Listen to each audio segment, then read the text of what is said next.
This is the Dane Moore NBA podcast brought to you by Prize Picks. Coming to you Friday night. It's April 26th, 27th. Is it now 27th?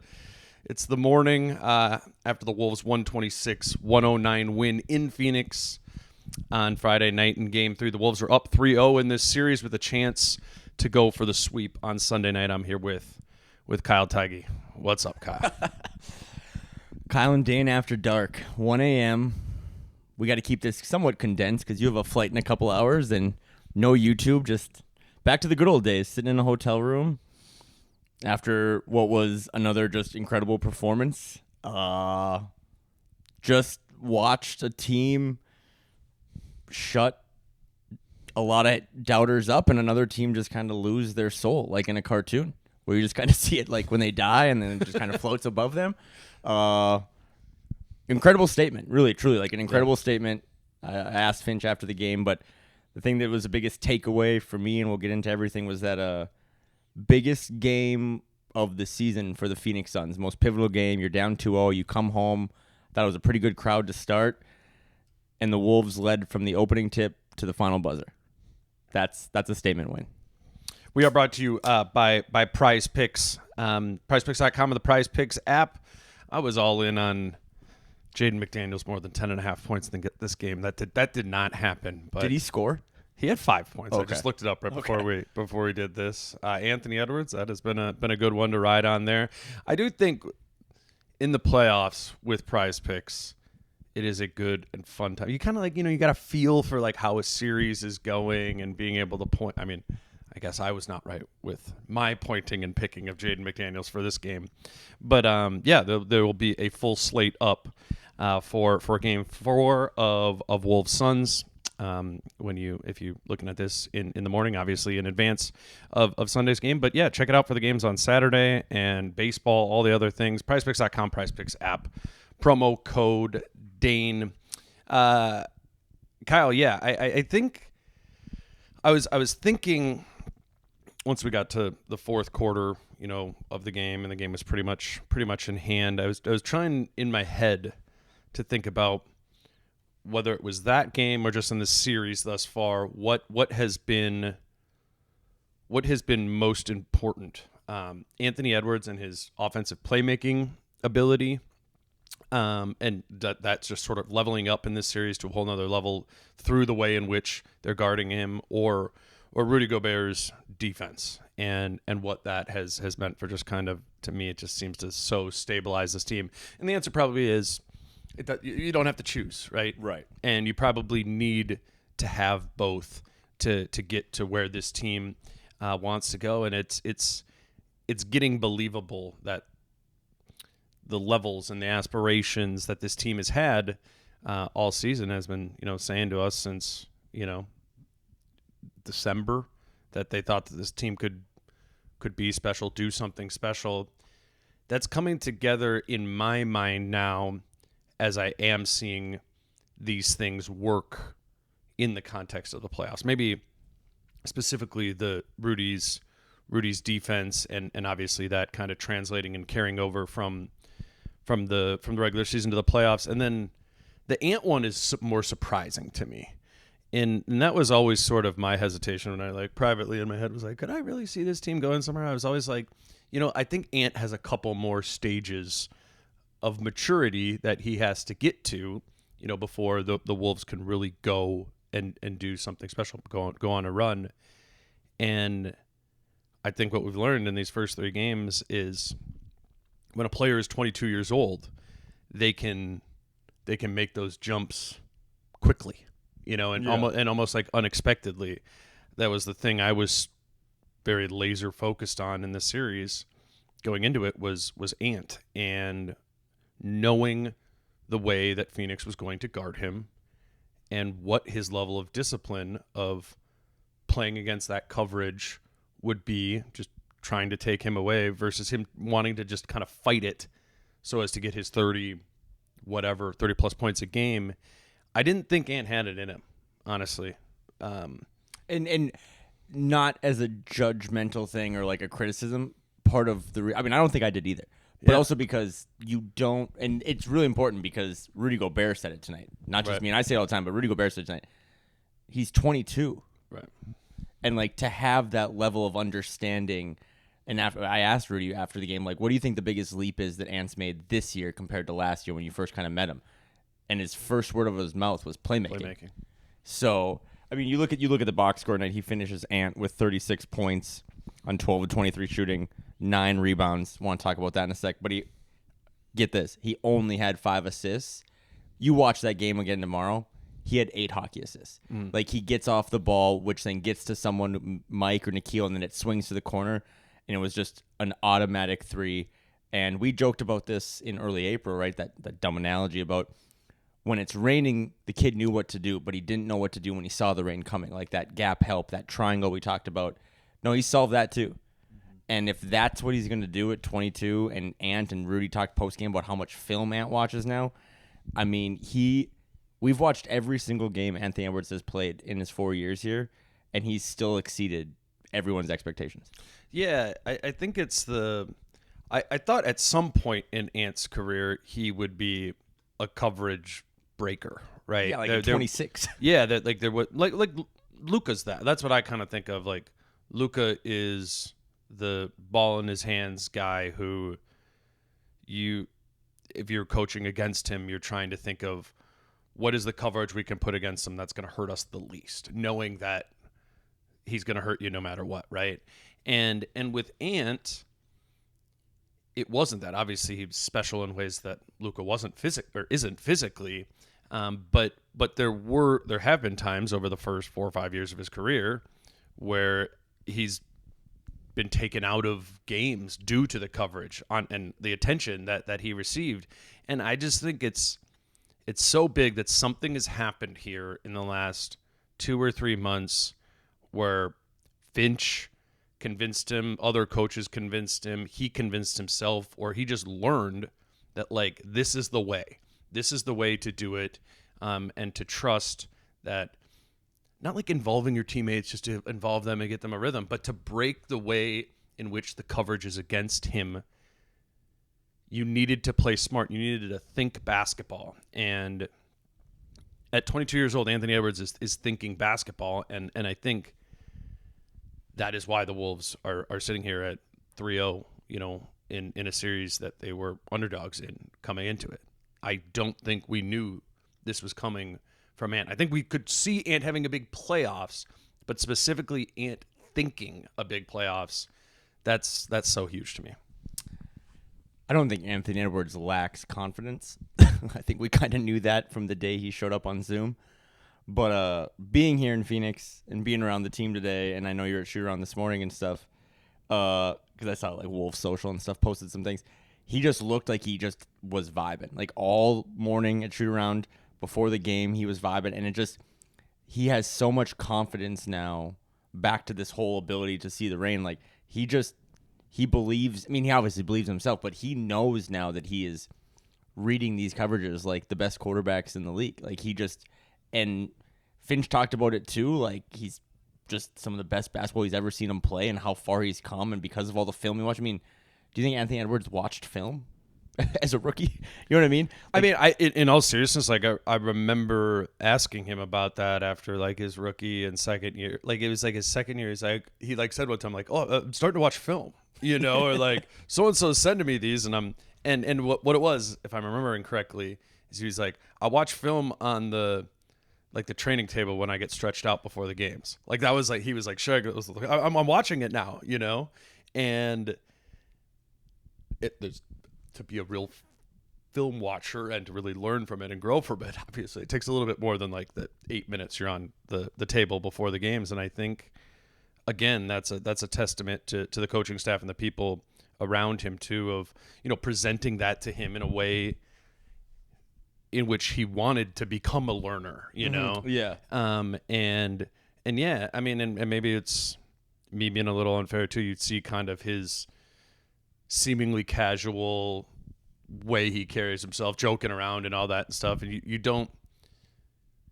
you forget sometimes how competitive he is, and maybe undersell the idea that he really did have that in him at 22 years old dig in and to be not only the most athletic player, but one of the smartest players out there. I really think he's been one of the smartest players in the series. And yeah, a couple years ago, I would not have anticipated that at all. Well, what did we say when we did like our series preview, when that week leading up? We said, if you had to think back a week and a half, if you had to draft players in this series, that like, who's the best player in this series? Who's the second best player in the series? I think we both, or at least I know I did, like, okay, at that point, it's probably KD and then Booker and then Ant, just at that moment. And I said to you, if we look back at this 2 weeks from now and Anthony Edwards was the best player in the series, nothing else matters, and they're going to win the series. And to your point, through 3 games, he has been, by and large, the best player in the series. And he can mix it all up with, after game 2, and Mike has a bounce-back game at home, he runs up to him behind him, gives him a big hug, big smile on his face tonight. He went full D-Generation X. But then also post-game, to Scott Van Pelt, he goes, I want to kill everything in front of me. You know what I mean? Like, so that, youthfulness and jovialness that he has, and he's like such a good kid, but he's also something that this franchise and this organization hasn't had in 20 years. He's an absolute killer. Like, he wants to just take the soul out of his opponent. And what was cool, not to get all the way to the fourth quarter, but it got slightly hairy there in the fourth. They put in Josh Kogi, and the Suns hit a couple threes. And every possession, I think I remember back to like October, November, December, when they got into tight spots, like they would put the ball in Mike's hand, settle us down a little bit. Every time the Suns scored in the fourth quarter, they inbounded it, and if it got to Mike immediately gave it to Ant, and Ant went one-on-one, bringing the ball up, kind of running out the clock. Like, it was on him to create. It was point Ant. That's a good point. And every possession, it either led to running some clock down or it led to a good basket. And again, he was fearless. He was like, they're not coming back, and if they try to, I'm going to put my foot on their neck, and it's over. We can get back to more Ant in a little bit. I think to the other thing, the Rudy Gobert element of it, and it's obviously anything with Rudy requires a little bit closer watching to understand and appreciate, or to equate to being a similar level to what Ant is doing. That pops more with the ball in Ant's hands. But I think so much of the reason behind why none of Booker, KD, or Beal have gotten into real extended rhythms in this series is just the presence of Gobert out there.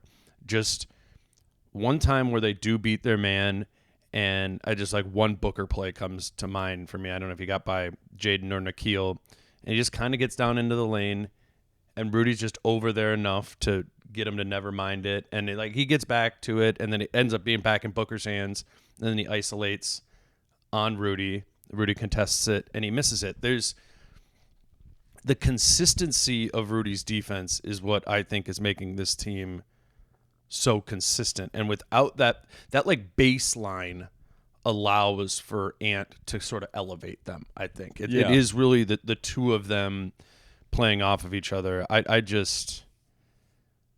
I haven't seen this level of defense watching the NBA in a long time, and in a playoff series against a team that really does have obviously extremely talented scorers. What he's doing, and then obviously he's not playing defense by himself, but it's special. I think what Rudy is doing in this series is equally special, and in a very Rudy sort of way. He's absolutely incredible. And if I could just be petty for a second, because I have just a folder full of bookmarks. There was this Udonis Haslem quote the other day where he said that he was basically like, he was doing a podcast. He was like, Minnesota will have to limit Rudy Gobert's minutes in the playoffs in order to win. Rudy Gobert has played the second most amount of minutes for the Timberwolves in these first 3 games.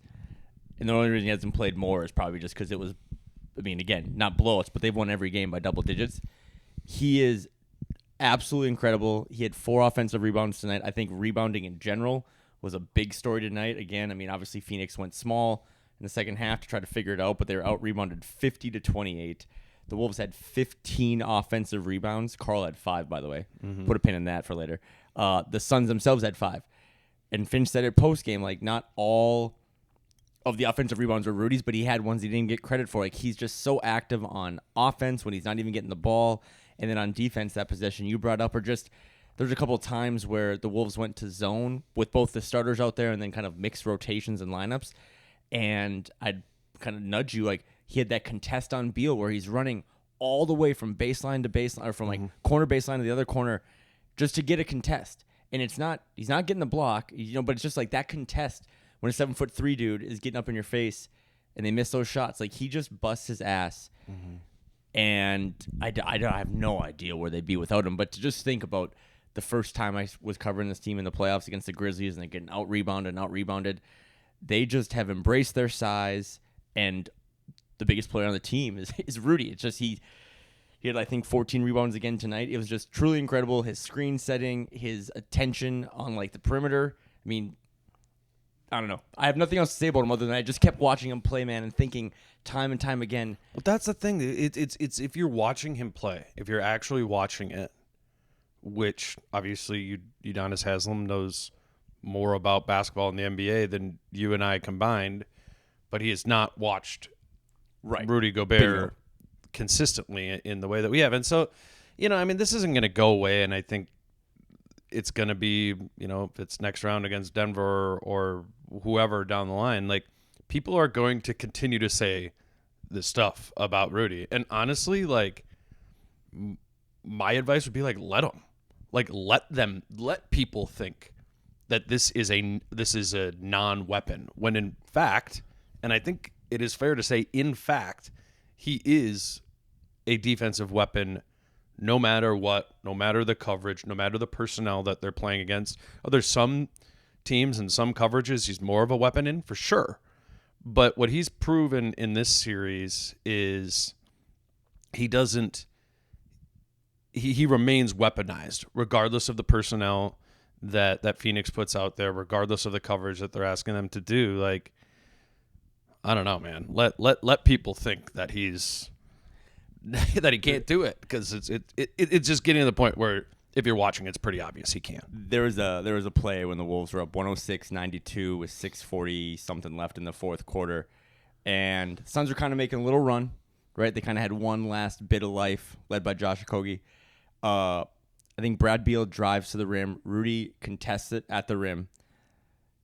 Brad Beal kicks it out. It swings around the perimeter. Rudy's feet are in the paint, like on the baseline. Then he sprints out 30 feet to contest a Kevin Durant wide open 3. He gets both hands in his face and just forces enough for Durant to miss it. If Durant hits that, it's like an 11-point game. It's just a whole different ball game, the momentum. It's just incredible. It's not just the fact that he's a rim protector. It's not just the fact that he sets, screen assists. He is really become like the perfect player on defense, and his offense, like I said, his attention within his skill set. Within his skill set, yeah. But like, I haven't seen. You said it better than I did. Like, I've never seen someone play defense like him. No. I've never seen him play defense like that level without also getting a lot of attention on offense or getting fed the ball on offense.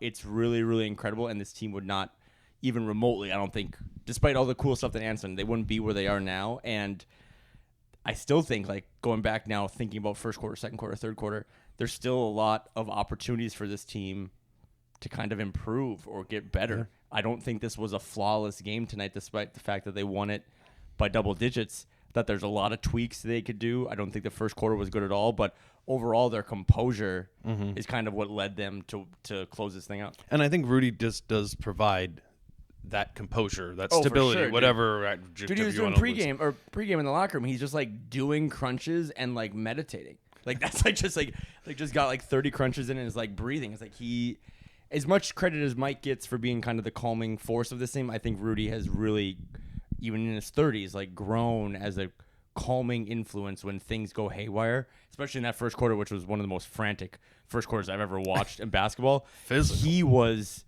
and the physicality too. Like that's, I think, something that Rudy, he takes a lot of shots to the face and gets hit a lot, but he's really, really physical, and I think that starts to wear on teams. Let's grab our first break. Today's show is brought to you by Adriana Lonick at Coldwell Banker Realty. She is a realtor with Coldwell Banker, and when Adriana and I first met to discuss this partnership, it kept making more and more sense to me that there's a lot of you out there listening that are probably at that stage of life where you are considering making that home purchase, whether it's a first home or upgrading or getting some other additional property. And when you're in that position, you need help to figure out what it is you can, particularly if it's your first home, just kind of diving into that whole process. It's really important to be working with somebody whose work that you can trust. And that's what became clear to me in talking to her, looking more into the reviews of specifically she's going to be able to provide you with the steps of what it is that you need. The reality of the situation with home buying is it starts with a conversation with someone who will walk you through it at your pace. So if this is something you are considering, do check out thedancingrealtor.com. That's Adriana's website, or you can call or text her at 715-304-9920 just to book a consultation to get the ball rolling and learning what the steps are for you in home buying. Again, her name's Adriana Lonick. She works with Coldwell Banker Realty. If you are considering those next steps in home ownership, don't hesitate to go to the dancingrealtor.com or call or text her at 715-304-9920. And then also quickly want to let you know that they're having great turnouts at Falling Knife Brewing Company, another sponsor of the show. We were there last week, Kyle, doing a live show that was on Friday. I guess that was a week ago. That feels like that feels a lot. I have no idea what it that is. feels like a lot longer than that. But I know there were hundreds and hundreds of people there on Saturday for game one.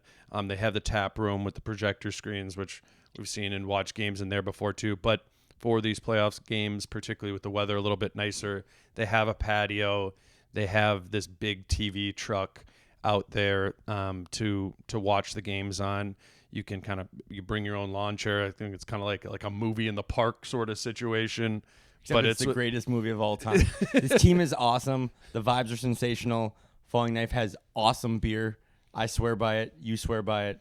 Go. I'm serious. Go. Go hang out with other Timberwolves fans. What better way to watch the games? I mean, it's not even drinking beer, sitting outside in a patio chair. That sounds awesome. Right, but seriously, go. It's a vibe right now. There's so many people that want to watch this thing, talk about this team. It's the coolest spot to go watch this game or this team. So for away games, go check it out. And home games, if you're not at Target Center, go check it out as well. 100%. Yeah. I mean, we've said this forever, man. Like one of the coolest things about this podcast is like our connection we have, to the community and a cool thing to the Wolves fan base community, and to kind of see that like materialize in a brick and mortar place with Falling Knife has been really cool. We're hoping to do another live show there before round two. If we get there, we got to figure out some dates and stuff like that. So we will be announcing that once we have the schedule. But we're excited for everybody to go hang out there for the games and watch them there, and we're excited to be there to hang out too, to do some more live shows here for as long as this season keeps going. So that's Falling Knife Brewing Company in Northeast Minneapolis. One last stat on Rudy Gobert. It's a little more advanced. The Minnesota Timberwolves remain undefeated in the postseason when Rudy Gobert gets out in transition. That was one of the most egregious missed travel calls of all time. He literally walked from downtown Phoenix to Scottsdale without ever putting the ball back on the ground. Yep. But that was awesome, and he's awesome, and he's just awesome.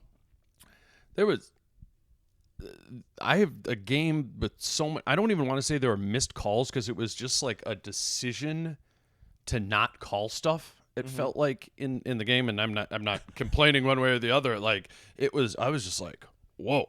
There's a not really anything specific video that 6 people will get, but there's this video where like they drop this giant net of bouncy balls in like an arena, and they just drop it from the ceiling, and bouncy balls go everywhere. That was the first 12 minutes of Game 3. It was just this crazy pace, so many missed layups, weird fouls. I mean, Tony Brothers' crew is always a little weird, but just like weird missed calls, weird fouls here. But And both ways. Yeah, but I do ways. think, to bring it kind of back, not to steal a topic, but that first quarter there was a lot of boxing analogies tonight, pre and post game. I don't know if you heard all those, but that was the Suns' best punch. Like, they were more. Finch said this post game. They were more physical than us. Like, our rotations weren't great, but they tried to really punch at us. And my first thought after that first quarter, the Wolves settled down in the second, but it's what I thought in game 2. The Suns played really well, got some calls, got to the free throw line a ton, took 15 free throws in the first quarter. And despite all of that, after 24 minutes, they were down 6. It's tough. It's interesting. I'm looking at all my notes from the game, and my first one was oh, the O'Neal matchup, this changes things with Al. It's okay, so now O'Neal is on Towns, and so it's not Durant, and that's my favorite. That's my favorite stuff with basketball is thinking about how you have to match up, what style of which you need to play, and do that. And we've covered that throughout this series, but it has sometimes in basketball, it just does come down to being the better, more physical, more disciplined, more talented team, kind of regardless of what, the matchups and the style of play can move some things, some percentage points. But I wish that's what we could talk about and dive into. It's not to me the story of this game or this series. To me, the story of this game and this series is that everything the Wolves were saying all year about believing they belonged, kind of regardless of the competition, is just proving to be true. And they do have a multitude of styles of play that they can go to. I mean, this has just been the weirdest Cat series, right? But he was. I don't mean that in a bad way. I know you don't, but he was great in the first quarter and in the third, and they needed him in both those quarters. It's just and that kind of happened in game 1. Then he also had a good third quarter in game 2. But then he just at times also is not in the game a lot, for foul trouble, or basically the whole fourth quarter when they went to the KD at the 5 thing, Finch just pulled him, and Nas too, and was credit to Finch too. Credit to Finch for that's the thing that that's what I'm talking about. This all works, and and we talked to Carl after the game in the locker room, and he's cool with it. Yeah, for sure. And I think he just gets the reality of the situation. It's this is a team with one big and 4 really talented wings, and that's kind of tough for me as a center who's playing power forward right now, and Finch's game plan going into the entire series was we're not going to remove Carl from the game. We are going to try to effectively survive it, understanding that we're going to sacrifice some things when Carl's on the floor and has to guard Durant or whatever it might be, but also rely on the talent that he has, that he's going to have these little 10-point flurries and rebound, which he's done consistently throughout this, that we're not going to not play him. We're going to play him when we can, and situationally we're not going to, particularly if Nickeil Alexander-Walker is doing what he's doing in this series. The way that has all come together, it's just it's been a bizarre Cat series in the sense where it's I don't even know how to grade it, because if you graded it by 5 minutes, the grades would all be A, D, A minus, C minus, it just goes back and forth, but it is coming out in the wash as obviously clearly positive. They're up 3-0 and they've survived this, and Carl's adapted to different roles, has not played a perfect series at all. He's been in foul trouble every single game, but it's bizarre.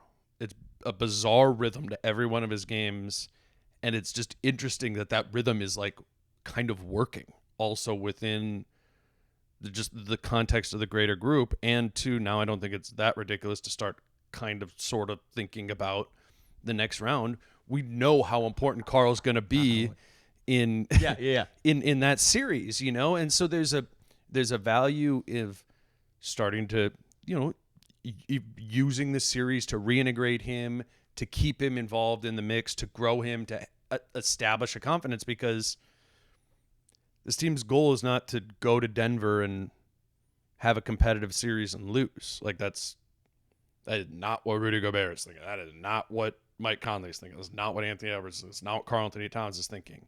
And to create this weird sort of rhythm of Karl's play that still keeps him involved, I think keeps him engaged enough so as to be able to have him going into the next round being like, okay, Kat, we need you against Jokic. Karl is the most important player in that series, in the sense of like what he can, the gradient of what he can do in that series sort of swings. You kind of know like what it looks like for Rudy and that, what it looks like for Ant. I think it's a win that, and we also need to remind ourselves that this was only Karl's 5th game back from injury, the last 2 games of the regular season and these 3 postseason games. There's something good about Karl having a handful of A's throughout the course of this, while also at times, struggling, losing his head a little bit, foul trouble. Like some of those things are happening too, but they're all happening together enough that it's working out to be a profitable mix, because he is the 3rd best player on this team. Mm-hmm. And that's okay it's okay to get those type of performances from your 3rd best player. You can still win at a high clip, even with some volatility in there. Yeah, you and Britt did a Karl Anthony Towns integration podcast that was as long as Avatar, but it was one of the questions was, what happens in a moment where Finch knows the best thing to do is to not play him. Yep. And Finch tonight, it got a little dicey there because, again, the Suns had just refused to do it for 11 quarters, said, bleep it, we're going small, Katie at the 5, bring in Josh Okogie, and that's not a good matchup for Karl, like that, because then he has to, who's he guarding, right? But what I think is really cool and important, and again, we're doing this late in the night. We don't really have audio clips tonight, no video on YouTube, but you got to take our word for it. Finch made the move and sat him. Mm-hmm. And then post game in the locker room, Karl was like, yeah, that's cool. Like that's what should be done. But I also think too, because we got to kind of go through the box score quick, because it was kind of eye-opening to me. Of all the starters in a game that you win by 17 points, Karl was a -1. I don't, not to do this again, but like if we wanted to grade Karl's game tonight, I'm giving, like, Karl was really big in the first quarter. Like, he came out cooking. Finch acknowledged it. Like, he was a little bit of a stability there. He had 5 offensive rebounds, which were big. You hit me a couple times. Do you remember this when he snatched offensive rebounds, defensive rebounds? You're like, those were like ferocious rebounds. Like, he would really get in there, and he's rebounding visually, to me, like more aggressively and just really snatching rebounds in big spots. There's like a tenacity to it. Yes, great word. Thank you. Also went 3 for 5 from 3. I think most of those maybe were in the second half. But again, Finch talked about that one, the first play of the game, right? Sure, yeah. But he had that one where he kind of held it. But he hit timely threes, and you tweeted this out. But it wasn't that they were like, what did you say? Like, they weren't going to him, but they were finding him. Yeah. You know what I mean? Like, that's a big difference. They weren't feeding him. They were finding him in the flow. Yeah. Yep. That's the way it felt to me. Because there was like a couple times where they like started trying to go to him in the post, and he hit like the back of the backboard that one time. Mm-hmm. I just don't think he really has like his legs and force. No. Like, that was Eric Gordon was guarding him on the back of the backboard play that we're talking about. And, Karl's never been a really fight for deep position sort of guy, but he normally has more kind of strength to like lean on you with and get you there. Like, I think because in game 1 it was really advantageous when they went to Karl in the post, double came, and they passed out of it. And I think what like Finch wants to do with Karl is that, like, okay, Karl, you catch it there at like 14 feet, let the second guy come, swing it, now they're in rotation. I think Finch wants to use Karl in the post as just like a double magnet, Yeah. and then play off of that. Like, Yeah. actually don't shoot here. Yep. Like, and again, that all goes to the sort of bizarre Carl series. But then they stopped going to him like in the post directly, and it was just kind of like finding him once somebody else created a situation that forced rotation for Phoenix, and it finds its way back to Carl.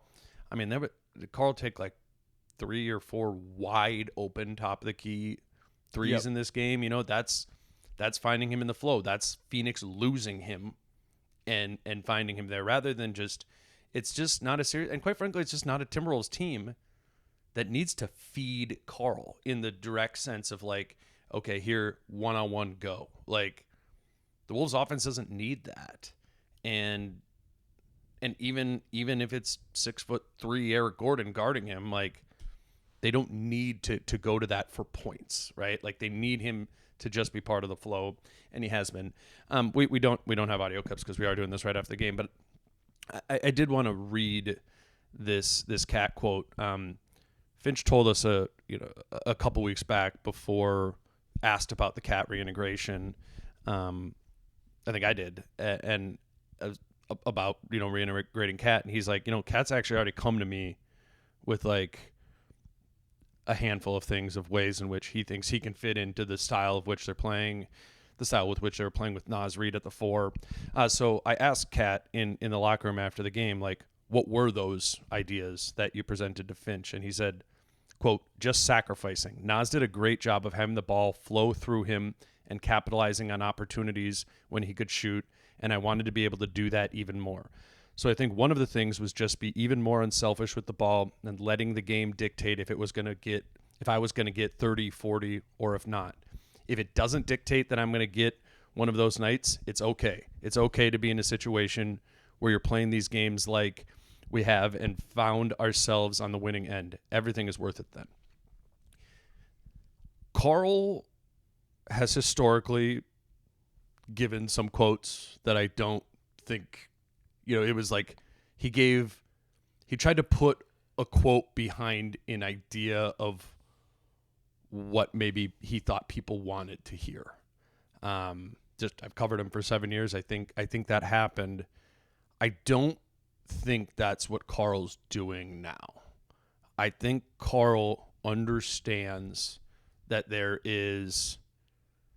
this team needs him to be something very different than he's ever been for the Wolves. It just does. Like, and they have enough that if Carl isn't a 30-point guy, if he isn't an quote unquote all-star in terms of numbers, that's okay. And if it comes, whatever he does get comes within the flow, it's probably better than when, he was just getting 30 by himself. Like, years back, one of my, I thought, fair quote unquote rips on Carl was, who is like the teammate that he's elevated most? Like early in his career, like, did Andrew Wiggins really benefit from playing with Karl Anthony Towns or Jimmy or whoever, anyone? Like, obviously everyone does to some extent because he's this dynamic offensive force who's an extremely efficient shooter. But this is shaping up to be like a scenario where we look back on the playoffs, whenever they do end, and being like, oh, maybe Carl elevated his teammates in this, Pretty much every Ant run, the flurries that Ant has had throughout the 3 games, it came like right before that?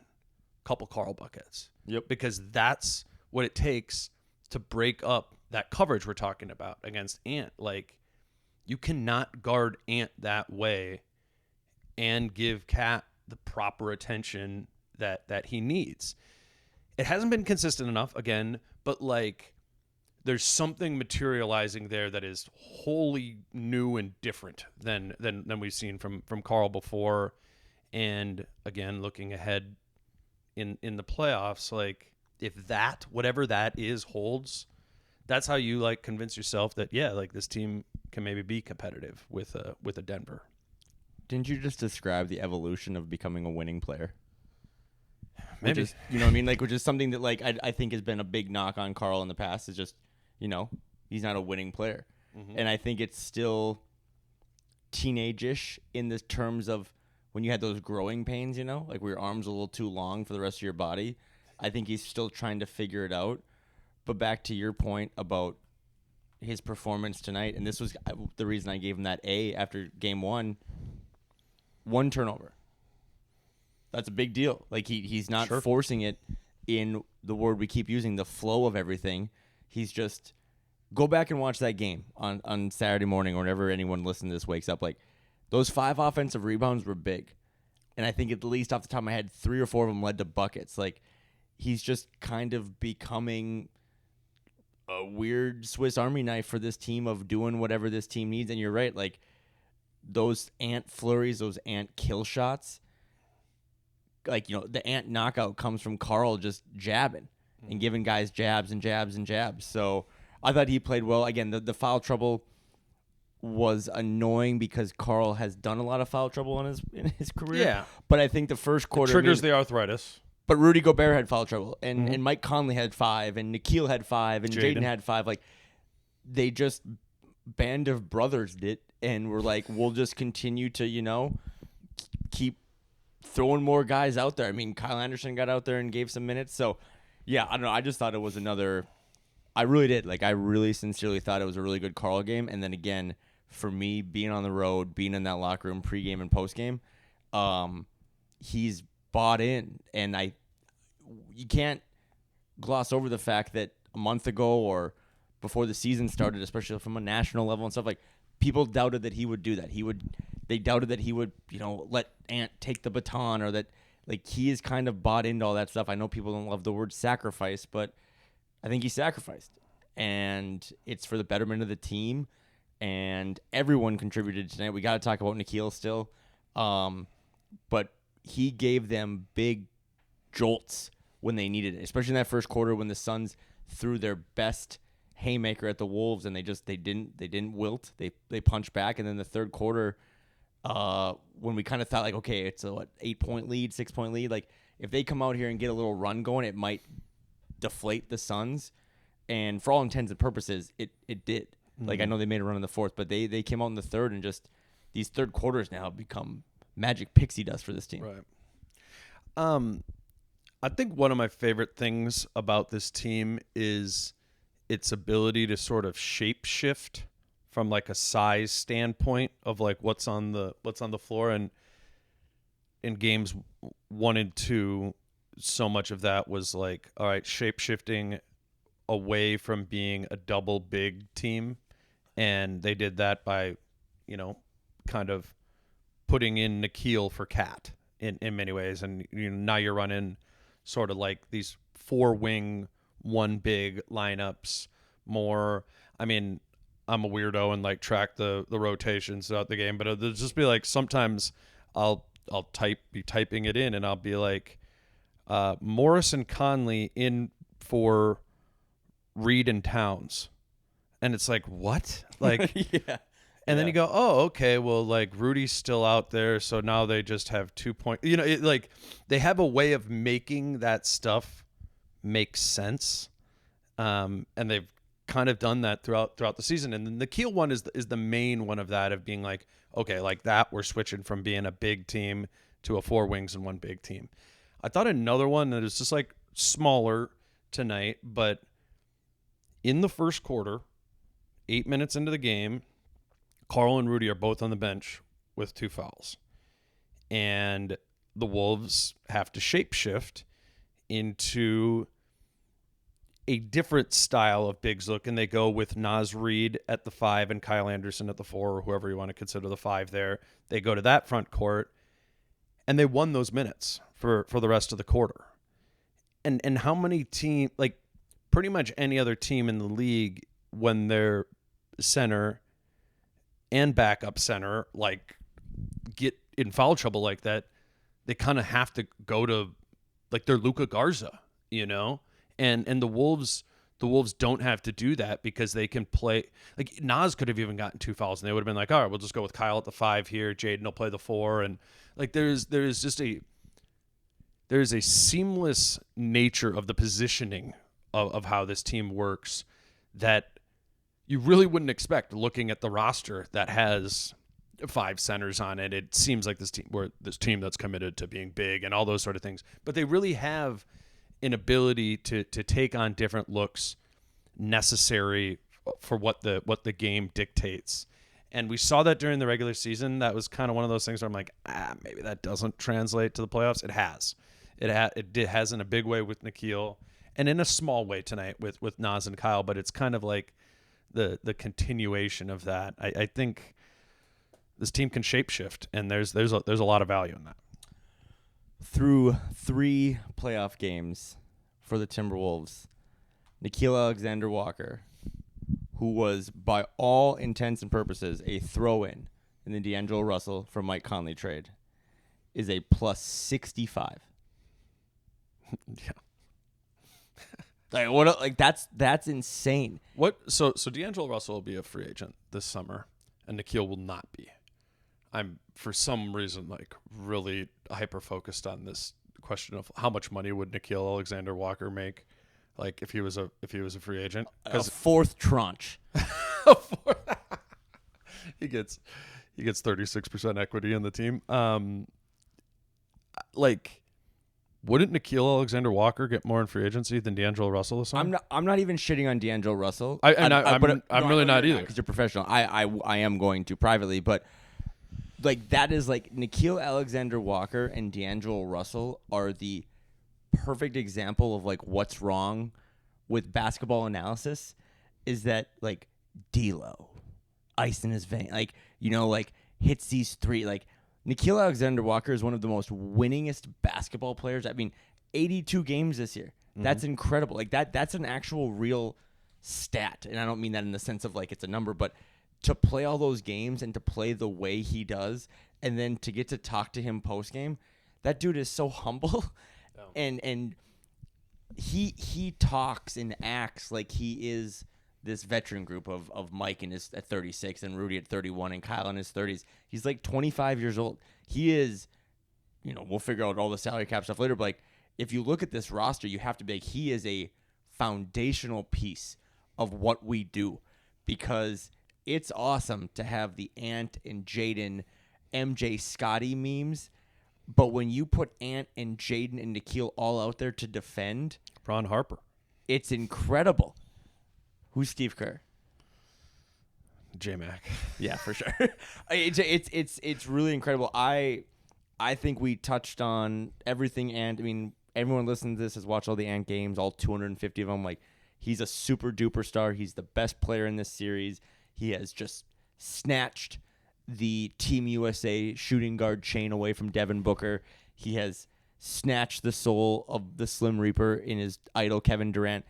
But to me, this whole series is all about Nickeil. And I know it's crazy and it's a little hyperbole, but Nickeil Alexander-Walker to me through 3 games is the MVP of this series. Well, and you can make that argument based on the personnel that they're going up against, right? Like, that was the question going into the series. How are the Wolves going to be able to have guys guarding all 3 of Beal, Booker, and Durant at all times? You needed to figure that out, and that's why we were so like the Durant matchup. Like, I don't know. Well, they survive the cat minutes at the beginning of the first quarter and the third quarter when it's starters versus starters, and then they just go to Nickeil, and then McDaniels moves on to Durant.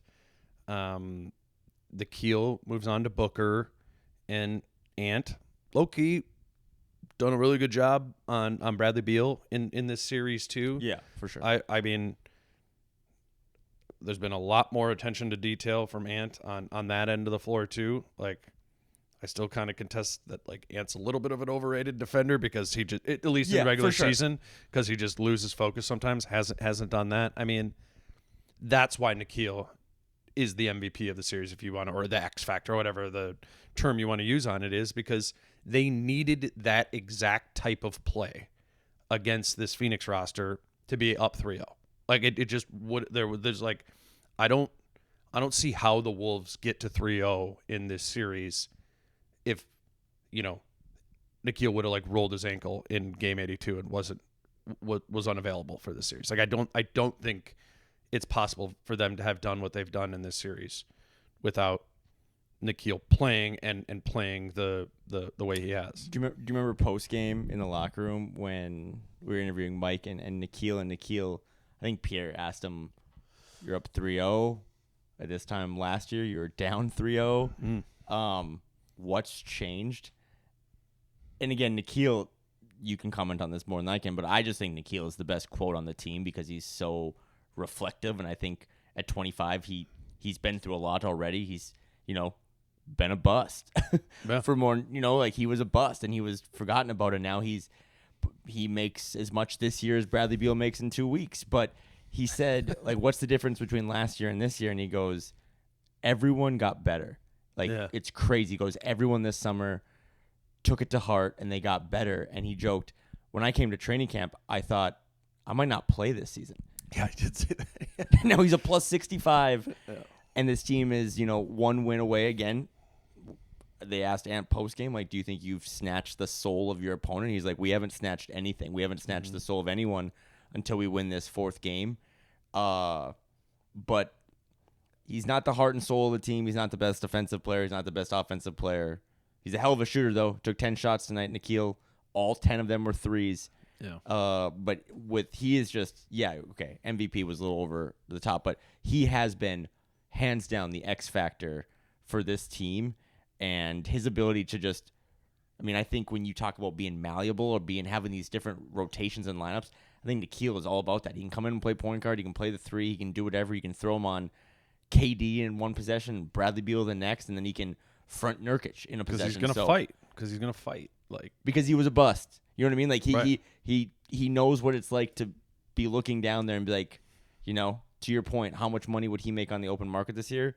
Way more than the $4 million he's going to be making next year. So, just incredible stuff by him. As good as Jaden is defensively, as good as Ant can be defensively, Nickeil Alexander-Walker is as good. So you said he's a plus 65. They won the first game by 25. They won the second game by 12. And then they won tonight by 17. So that's 54. So that means they've lost the Nickeil on the bench minutes by 11. In this series.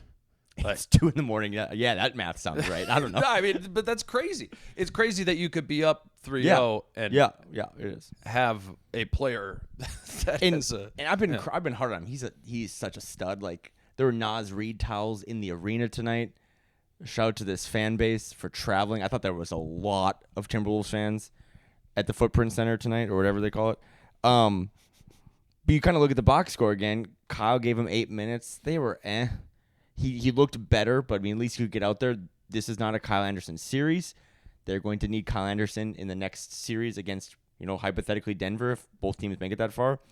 I thought Naz was solid. Like, he was 5 for 10. He had 13 points. He still missed a couple shots. He gets asked to guard KD, but they just... It's just as, and that's why I think we're not ripping on Carl, it's not a great series for Naz either. For sure. Just from a matchup Any of those standpoint. bigs. Yeah, it's all Naz can really do in this series is shoot threes.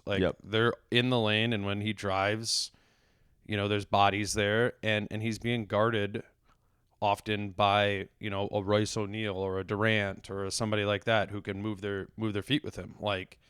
This isn't a great series for Naz Reid or Karl Anthony Towns to do Naz Reid or Karl Anthony Towns things, but they are still finding ways to not hurt the team. Both of them. I think that's a big thing to be able to do, rather than just quote unquote play them off the floor, right? And just bench them, be like, oh, they're not going to play. Again, when they went to the KD in the 5 minutes in the fourth quarter, they're like, all right, no Cat, no Naz. We're gonna try and survive this 5 fouls for Mike, Nickeil, Jaden, everyone else. And they did. And that's, the Naz point of it too. But it's not like Naz has lost what made him 6th man of the year. It's you're going to expect Naz in the second round if they get there. He might be Nickeil. Yeah, he might be right. The X factor. Honestly, and in that matchup, which we could get to when the time comes, probably that as much as this series is not conducive to Cat and Naz at the 4, the Denver series is. it's actually what kind of makes them a threat to Denver. Anything else quick you want to hit on? Yeah, actually I do. Give me a couple rapid fire ones quick because this is kind of my niche. So just let me cook. Tonight marked Anthony Edwards' 7th career playoff game of 30 or more points, tying Kevin Garnett for most such games in franchise playoff history. Anthony Edwards is 22 years old. Tonight's win, the Timberwolves have taken a 3-0 lead in a playoff series for the first time in franchise history. Also marks the first time the Wolves have won 3 consecutive playoff games. There's a lot of other cool stats that show what this team is doing and how they've really only also done this one other time in franchise history. But I say all of that because, again, for the last time, no YouTube tonight, no audio clips. Chris Finch went about 8.5 minutes post-game, and I think someone, maybe from The Athletic, I don't know who it was, but someone asked Chris Finch about, you've had some success now, but, it's been like 30 years of this organization being a dumpster fire. And Finch got pissed. I'm not going to read, this is one time, again, I'm not going to read the quote because the quote, and you'll back me up on this, the quote does not do it justice to read the quote. I tweeted it out. Go look for it or go look at Bally's. They posted a little video. But Chris Finch gave the best answer on the heels of this team being one win away from winning a playoff series for the first time in 20 years, where he essentially said in a much more professional, and your mom would have preferred the terms he used than what I'm about to say, he said, fuck your PTSD. Fuck all the other stuff that people used to worry about with this team. No one in my locker room cares about that. I wasn't here for those 26 years. These last 4 years, we're starting to figure something else out. He complimented his teammates his players, I should say, for being so coachable and letting Chris Finch and his staff coach them. It was the most poignant answer he's ever given to all the arthritis and all the PTSD and all that stuff we've ever talked about. And it's why I was passionate about Go to Falling Knife. This team is different. And if you have not bought in yet, now is the time. They have not won the series yet. They do need to play with that desperation they played in Game 1 and Game 2. They need to take one more punch. They need to suck the soul out of the Suns on Sunday. They need to take the soul out, sorry. But this is different, man. No one cares about the Timberwolves of the past anymore. This is a different team led by a different player and a different coach. And to see so many fans in Phoenix on a Friday night, I'm sure it's going to be crazy on Sunday. And if this thing does advance to the second round, fearless. This team is fearless. They do not worry about the past. They're focused on the present, and it's awesome. Fearless is a good word. I always noticed that that's Finch's highest praise for a player. When he says they let me No. When he calls them fearless. Yeah. I noticed you it pointed like that out to me for going sure. back, like when you could tell he really respects an opposing player when before or after the game he's asked about him, and he mentions that they're fearless. And to that point, like that is of what I understand of Finch as a coach and what he prioritizes is empowering his players to be fearless. Yeah. And that is through freedom and belief and the green light and just belief, And I think Chris Finch has had a great series from a coaching standpoint. I mean, that's not. I don't. That's he not calls even up for timeouts debate. at the right time now. Yeah, you know what I mean. Like that's like I'll do it too sometimes. Like sitting in my little chair, being like, oh man, I would have called a timeout there. Finch, you've coined the term and trademarked it, but the whole letting go of the rope thing, he just feels it. And there was a cool anecdote post game where Mike Conley clearly, if you watch the game, was the father tonight and calmed everyone down. But when asked about it post game, like, hey Finch, did you notice Mike Conley was kind of calming everyone down, like during heated moments? And Finch was like, yeah, he calmed me down at one point too. So, oh, this was fun. Probably a good place to leave it. We'll do it again, Kyle, on Sunday night after Game 4. Still, business to be taken care of. I mean, it is obviously extremely likely that the Wolves do move on to the second round, but there's a value in getting there sooner rather than later too. I mean, game one was a statement because they were underdogs, and they talked about that tonight too. Like Finch doesn't want to say that the players care about it, but there's definitely like a little reek of we played this well all season and we were underdogs just because we had a couple bad games where we lost game 82, and they made a statement in game one. And then all Phoenix wanted to do, as Finch said, was they didn't come to win game one. They came to win a game. They didn't let that happen in game two. Tonight, season kind of on the line. When you look at the math. The whole, like, nothing's happened in the series until a home team is lost, right? Yeah, well, the series started because the home team lost. But it was a statement again, right? They took the best punch and they punched back and they won by double digits. It'll be interesting to see on game 4 if these guys are like, because a real championship team, you're going to see Denver try to do it against the Lakers in game 4. Well, that's what I'm saying is like they want the rest, right? Like they've talked about all series that week off was huge for them to get in better shape, to add more sets, to just really have a tough week of practice. The Ant is not having this series from the playmaking part that we led with. If they're in the plan. No, he's not. I mean, that week was huge. So, yeah, I mean, there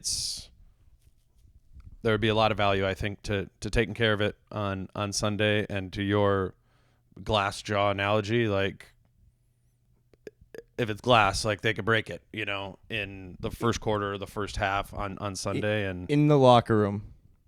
On the big whiteboard. You really don't want this pod to happen. No, just last thing. This is in the locker room on the whiteboard. What's written in red marker? The number now 13. The number 13. And every player tonight referenced that. Mm-hmm. This is not about, even though I'm passionate about it and I'm emotional, this is not about getting the 20-year monkey off their back to win a playoff series. Well, because to Finch's point, it's like they don't care. Like, honestly, like Rudy Gobert, Chris Finch, whatever, like they don't care about the Timberwolves history, and we did read the quote, like, but they don't care. Like, they find that to be completely irrelevant to them.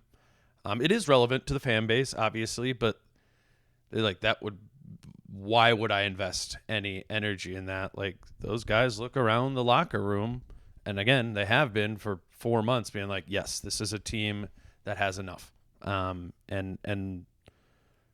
They believe that their aspirations are a lot more than just being like, getting out of the first round for the first time since 2004, and they're going to get out of the first round. I mean, they're well on their way there, and they look like a team that they've just answered so many of the questions, or even at like the beginning of the season when I was like, I just can't, like, they're winning and they're playing well and they're good, but I really couldn't get myself to like this team has a chance at going somewhere, like Western Conference Finals, whatever.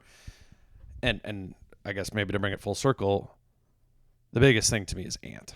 Like that's why I didn't have that belief in December, even though they were 22-6. It was like I felt back then, and I said that back then, that Ant needs to do a lot more to pull this team because he's the guy, and it's not just force, it's thinking it. And Ant is thinking the game, and that opens up to me a whole new level of where this thing could go. So we will see. Next up is Sunday. Kyle and I will be back to do another one after that game out here in Phoenix. Yeah, until then, you can follow Kyle on Twitter at Kyle Theige. I'm Dane at DaneMooreNBA. We'll talk to you on Sunday night. Until then, peace out. How I'm feeling, man, I hope it never stop, yeah. Green and hard so you can find me in the crowd, yeah. Don't let standards ever bring you down.